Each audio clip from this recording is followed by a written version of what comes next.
Hai semuanya, apa kabar? Sehat, sukses, bahagia selalu. Jangan lupa subscribe, like, bagikan channel ini dan berikan komentar-komentar Anda agar kami semakin bersemangat lagi dalam memberikan Anda konten-konten terbaik dan terup to date. Bagi Anda yang selama ini telah mendukung kami ucapkan terima kasih dan kami doakan Anda selalu diberikan kesehatan, rezeki, dan kebahagiaan yang melimpah. Mari kita mulai sebuah insight mengenai apa yang terjadi di pasar modal Indonesia hari ini yang biasa kita panggil dengan market outlook untuk perdagangan hari ini, hari Rabu tanggal 11 November 2020. Hari ini memang ditandai dengan terjadinya rebalancing oleh MSCI atau Morgan Stanley Capital International yang mengubah komposisi portfolionya dari beberapa perusahaan yang ada di beberapa negara, khususnya di emerging market, dan di Indonesia sendiri ada beberapa yang masuk dan ada beberapa yang keluar seperti kami telah umumkan tadi pagi di market outlook. Tapi walaupun terjadi rebalancing MSCI, IHSG hari ini nampaknya tetap cenderung mengikuti arah pergerakan market Amerika dan Eropa tadi malam yang semuanya menghijau.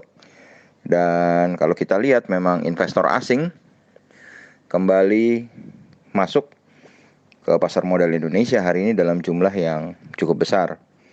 Dan kalau kita lihat memang hari ini IHSG dibuka di 5.475,565, sempat turun sedikit ke 5.471,592 dan sempat terbang ke titik tertinggi setelah pembukaan sesi 2 ke 5.520,908 dan akhirnya ditutup di 5.509,513. Jadi IHSG hari ini kembali mengalami penguatan sebesar 0,86% atau 46,774 poin. Dan hari ini terjadi peningkatan transaksi kembali sebesar 16,373 triliun. Hari ini transaksinya naik hampir 1 triliun dari transaksi kemarin, dan ini merupakan transaksi yang sangat besar dibandingkan dengan transaksi di akhir bulan Oktober yang hanya sekitar 7-9 triliun.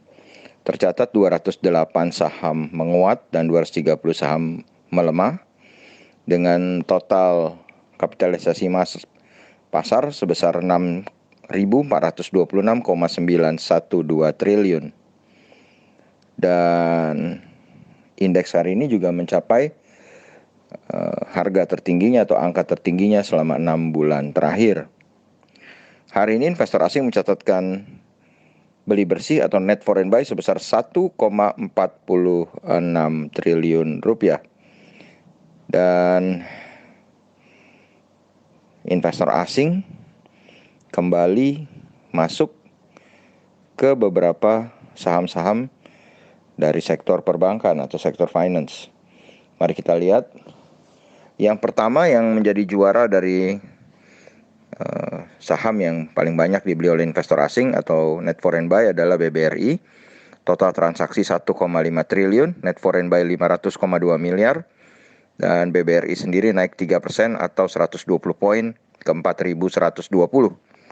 Di posisi selanjutnya ada Telekomunikasi Indonesia atau TLKM. Net foreign buy 454,5 miliar, total transaksi 1,5 triliun. Dan sahamnya juga naik paling besar di antara deretan saham yang dibeli oleh investor asing, yaitu naik 220 poin atau 7,69% ke 3.080. Di posisi ketiga ada BBCA, net foreign buy 340,8 miliar, total transaksi 858,7 miliar. Sahamnya naik 300 poin atau 0,93% ke 32.700. Di posisi keempat ada Bank Mandiri atau BMRI, Net foreign buy 131,1 miliar, total transaksi 533,5 miliar, dan sahamnya tidak mengalami perubahan, tetap di 6.375. Di posisi kelima ada Astra International Indonesia, total transaksi 337 miliar, net foreign buy 101,5 miliar, dan sahamnya mengalami kenaikan 250 poin atau 4,35% ke angka 6.000. Sedangkan dari daftar saham-saham yang dijual oleh investor asing, pemuncaknya adalah TOWR. Padahal TOWR ini adalah saham yang masuk ke dalam MSCI. Dan TOWR sendiri hari ini total transaksinya adalah 647,9 miliar. Dan sahamnya dijual investor asing atau net foreign sale 177,8 miliar. Dan sahamnya juga turun 25 poin atau 2,49% ke 980. Di posisi berikutnya ada ICBP. ICBP total transaksi 202,8 miliar, net foreign sale 60,8 miliar, sahamnya turun Rp75 atau 0,78% ke 9.600. Di posisi ketiga ada TBIG atau Tebing. Total transaksi 119,6 miliar, net foreign sale 47,7 miliar, sahamnya turun 60 poin atau 4,2% ke 1.370. Di posisi keempat ada Mika atau Rumah Sakit Mitra Keluarga, total transaksi 113,9 miliar, net foreign sale 34,6 miliar, dan sahamnya mengalami penurunan paling banyak 120 poin atau 4,96% ke 2.300. Dan sebagai juru kunci di posisi kelima adalah MNCN yang mengalami total transaksi sebesar 53,5 miliar, net foreign sale 16,2 miliar, dan sahamnya turun 15 poin atau 1,69% ke 875. Hari ini US dollar sedikit menguat terhadap rupiah 35 poin atau 0,25% ke 14.073 rupiah per 1 US dollar.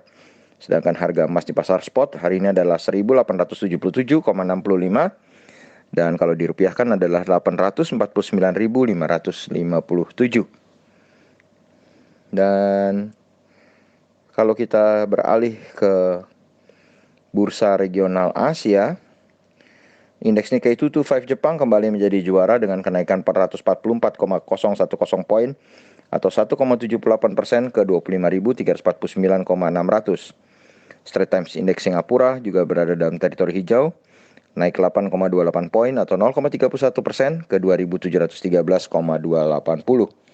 Sedangkan Hang Seng Index Hong Kong mengalami penurunan 0,28% atau 74,5 poin ke 26.226,980, dan Shanghai Composite Index melemah 0,53% atau 17,950 poin ke 3.342,200.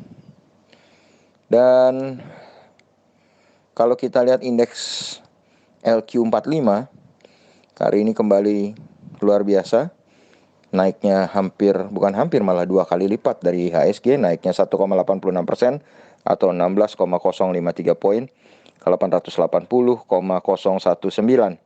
Sedangkan kalau kita lihat dari pembukaan market Eropa FTSE 100 Index London kembali menguat 0,45% atau 28,110 poin ke 6.324,960. Sedangkan Xetra DAX Frankfurt atau GDXI, indeks dari negara Jerman ini naik 0,36% atau 45,550 poin ke 13.208,660.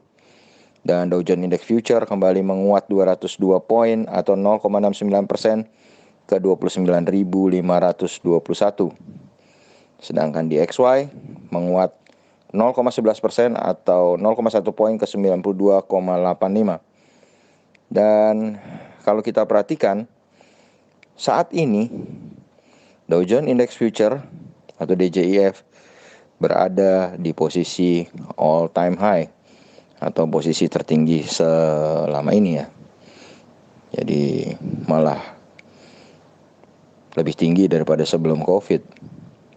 Dan kalau kita bicara soal IHSG saat ini 5.500 jika dibandingkan dengan all time high-nya di 6690-an, maka masih ada jarak sekitar 20% lebih. Jadi IHSG masih jauh lebih murah ketimbang Dow Jones. Lalu bagaimana prediksi kami untuk besok? Setelah kami terus-menerus memprediksi hijau dan ternyata betul hijau, maka kami sekali lagi untuk esok kami memprediksi 51% hijau. Kenapa tipis sekali? Karena hijaunya sudah terlampau banyak. Tapi faktor yang membuat kami memprediksi besok masih hijau adalah kami melihat Eropa dan Amerika masih hijau walaupun sudah agak tipis, dan investor asing masih menyerbu IHSG dengan volume yang cukup besar. Jadi kami masih memprediksi hijau tipis sambil menunggu bagaimana penutupan market Amerika dan Eropa besok. Kami akan laporkan di Market Outlook yang biasa terbit di pagi hari sebelum pasar buka. Dan demikianlah apa yang bisa kami sampaikan hari ini. Semoga bermanfaat, tetap sehat, tetap semangat, maju terus dalam mencapai profit maksimal di pasar modal Indonesia, dan jangan lupa untuk selalu berusaha bahagia. Nantikan terus, ikuti berbagai konten dan informasi menarik lainnya dari cara.kaya.id, di mana saat ini sudah tersedia 600 video untuk Anda saksikan untuk menambah khasanah pengetahuan kita di bidang finansial, investasi, khususnya di pasar modal. Sampai jumpa.